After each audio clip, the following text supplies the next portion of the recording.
Hey everyone, welcome back to my channel. My name is Marla. I'm a homeschool mom of four. I also have my own business that I work on full time, but from home. So life is hectic and I just wanted to pop on here, give you guys an update, say, hey, today took it out of me. You can tell by the frizziness of my hair and the bags under my eyes. The homeschooling did not go well today. My husband took them out for a bit so I could get some work done, and I want to film a video because it's been a while and just kind of fill you in with where we've been so far. We started homeschooling in September. We are in Canada, so that's when our school year starts.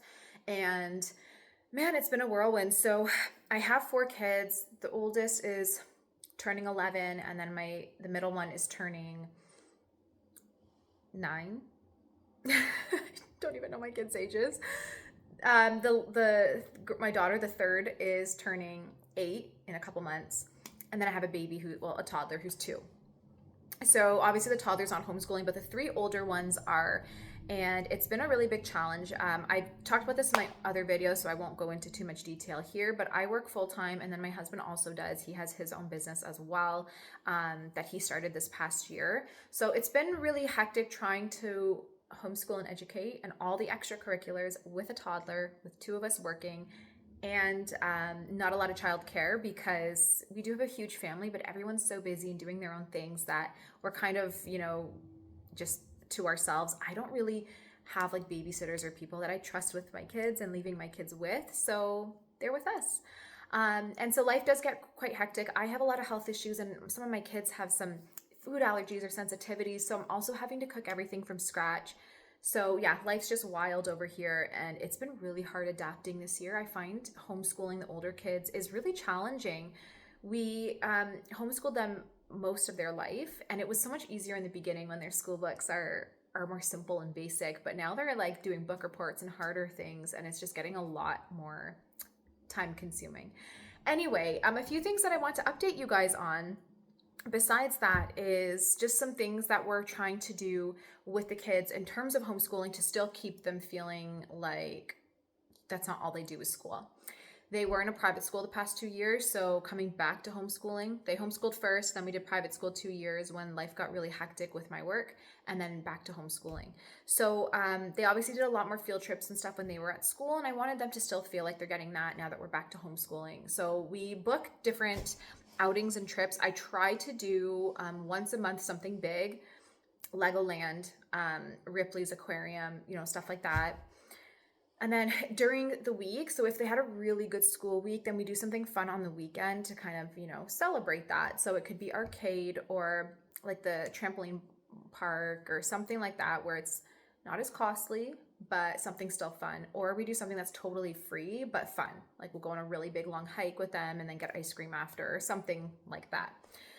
In terms of sports, we actually had not been able to do sports this past few months because the summer was wild. I never actually do sports in the summer because the summer gets booked too quickly.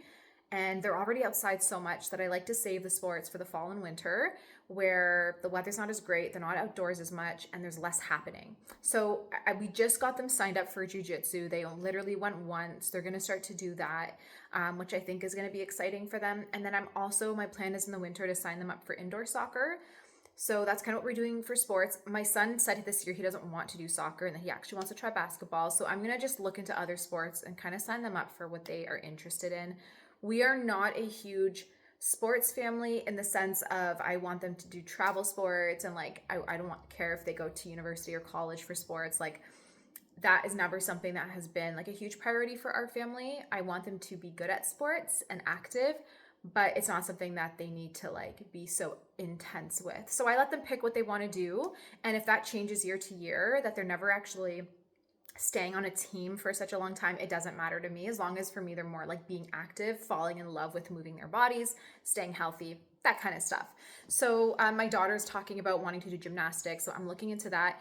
Things get really expensive. We've been struggling. I know everyone in the world is struggling right now financially because of the, crazy inflation and everything happening. In Canada, we've been getting hit really hard because obviously interest rates have been spiking here. Food has been going out of control. Everything is just almost impossibly expensive. So we've been really feeling it this year. And while in the past, it was a lot easier to sign them up for sports and stuff as we had some extra money, this year I feel like we're just like barely making it. So I'm trying to find sports and things that are more cost effective, that are a little bit more affordable. Naturally, dance and gymnastics and that kind of stuff is pricey. So I haven't signed my daughter up yet, but I am trying to find something fun for her and hoping I can get her into gymnastics or something that's not going to be breaking the bank. Um, my son Aaron, I posted on social media on my Instagram, Holistic Homeopath. It's linked down below where I share like day-to-day stuff there. I posted a couple weeks ago about some issues that he was having with his with his teeth and with his posture and stuff. So I'll touch on that really quick because I got so many questions around it. So very quickly, you guys can kind of go back to my old videos. You can get his birth story, but he was born with torticollis, borderline spina bifida, like he almost had it.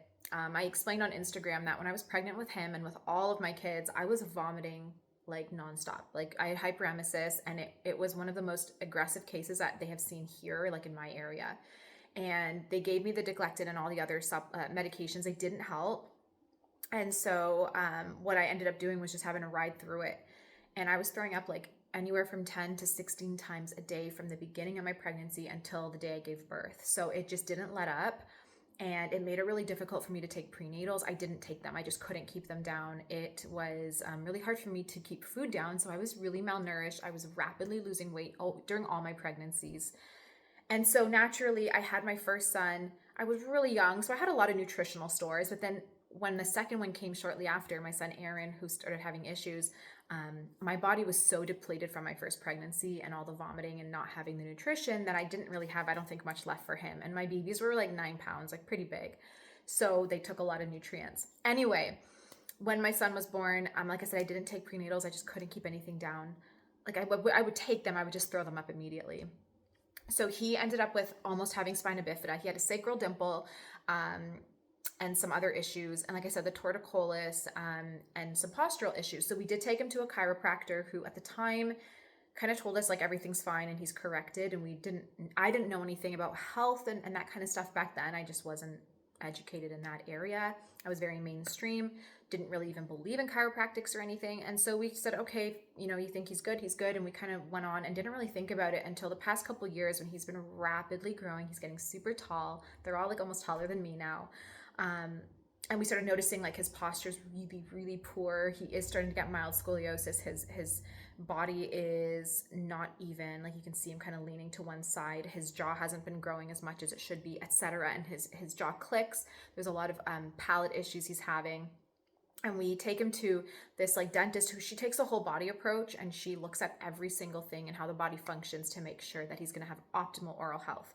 So long story short, there has been some issues with his jaw, and when he swallows, his jaw keeps kind of clicking back, and which is going to lead to a lot of issues in TMJ and things in his future. Like I said, his palate is not fully growing compared to how he's growing. There's postural issues and tensions that are holding him back from the torticollis when he was a baby.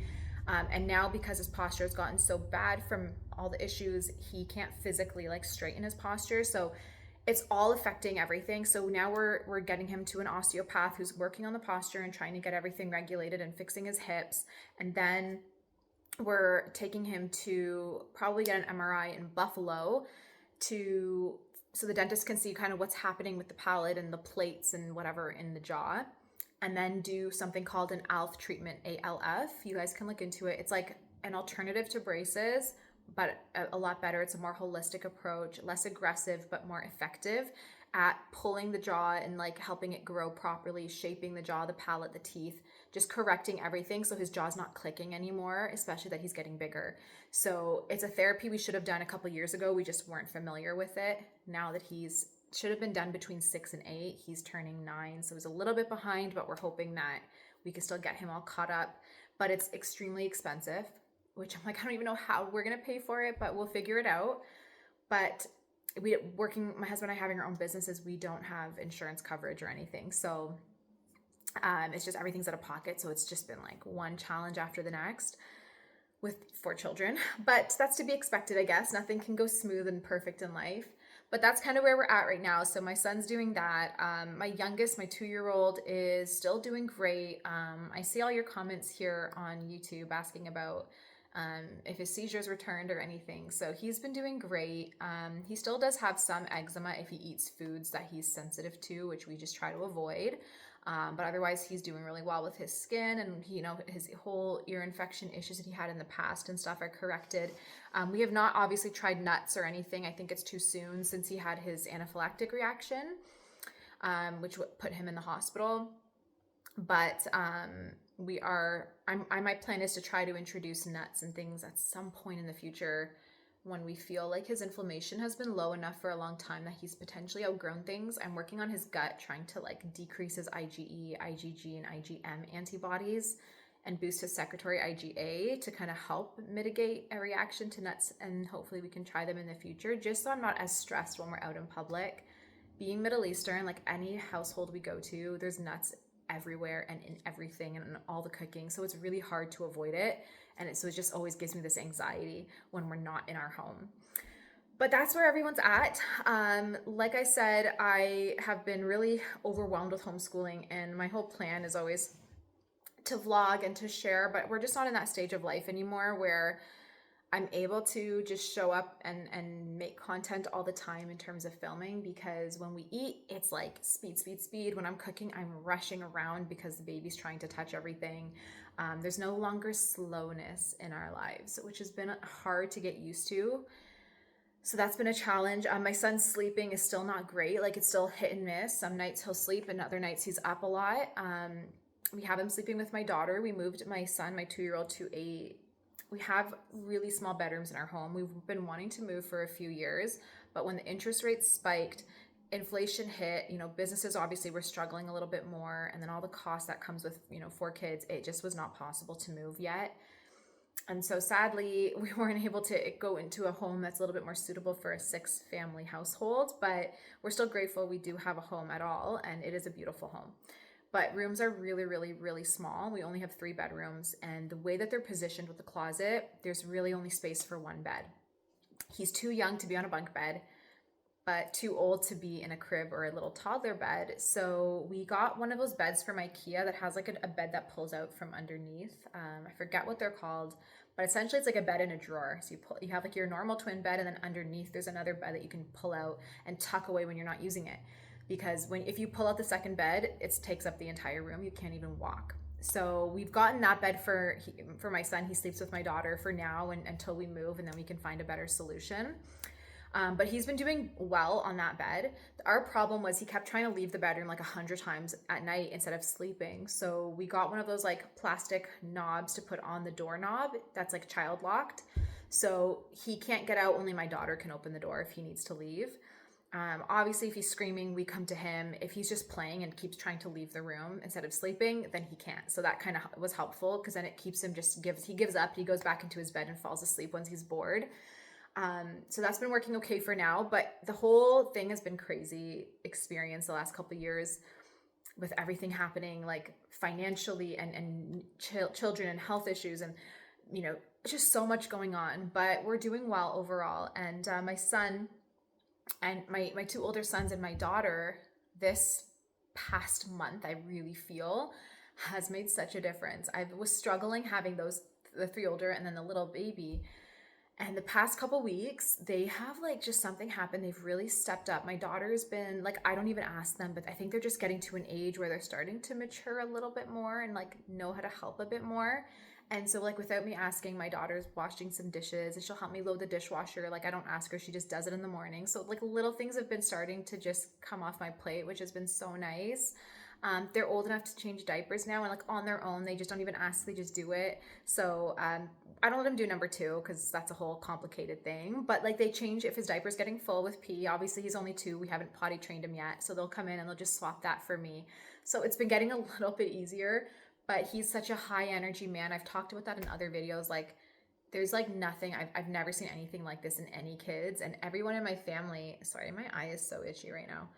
Everyone in my family has been like, we don't know where his energy is coming from, but like, this is a whole new thing. So there's just been so much to adjust and adapt to.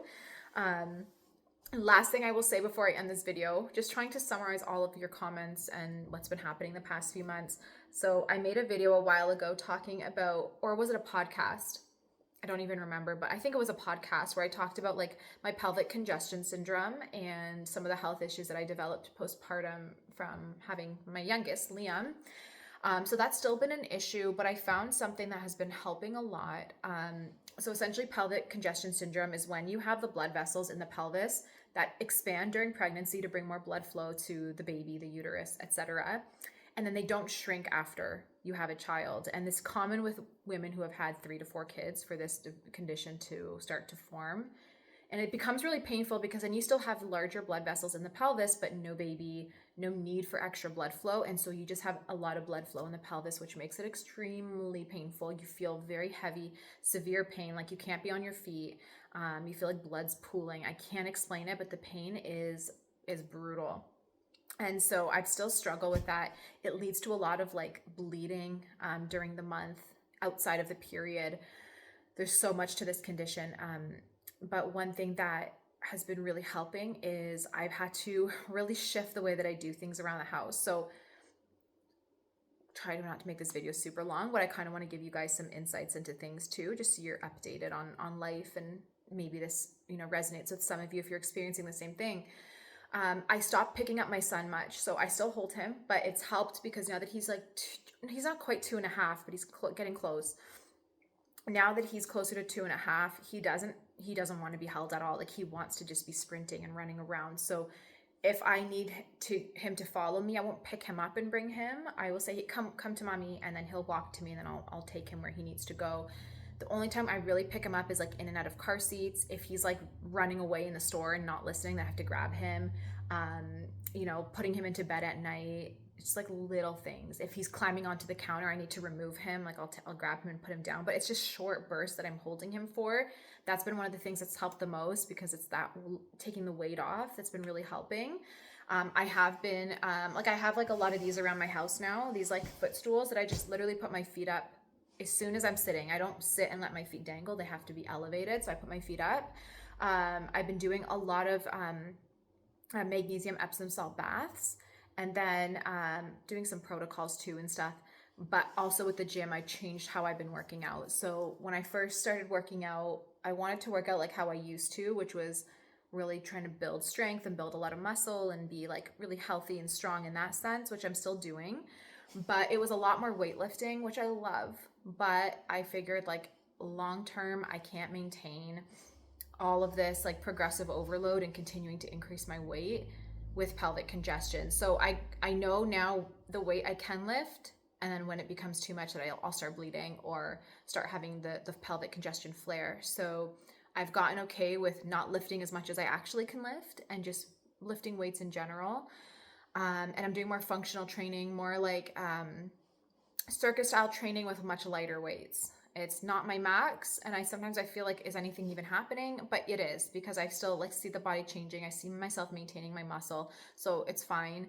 But I have to prioritize like what my body can actually do, and I've been doing a lot more walking. Like I'm talking 2 hours a day sometimes, because I love it.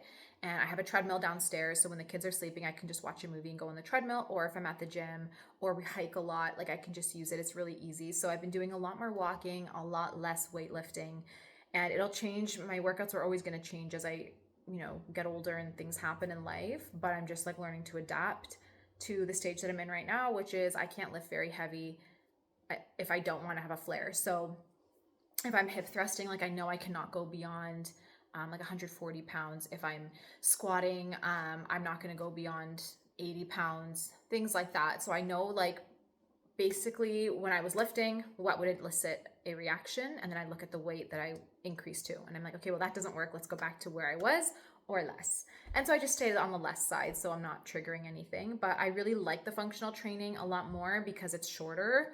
It's less stress on the body, and I don't get flares afterwards. And I feel like it really helps me lean out more efficiently than just weightlifting. I feel lighter. I don't feel as bulky or as dense. So that's that. That's where we're at. Those are all the different random updates. I just want to pop on because it's been a minute and say that we're still alive and things are going well overall. Follow me on Instagram. I post not just like health stuff there. I share a lot of day-to-day, like when I'm going to the gym and what's kind of happening behind the scenes of life. So I would love and be so grateful if you guys would join me there. I do have TikTok too, but I post a little bit quite a bit less there than I do on Instagram. But all of my socials are down below. So come connect, say hi. Let me know if you're coming from this channel. And I'd love to kind of like virtually meet you. I hope you guys are all doing well. And I hope you have a beautiful day or night. And I'll talk to you soon.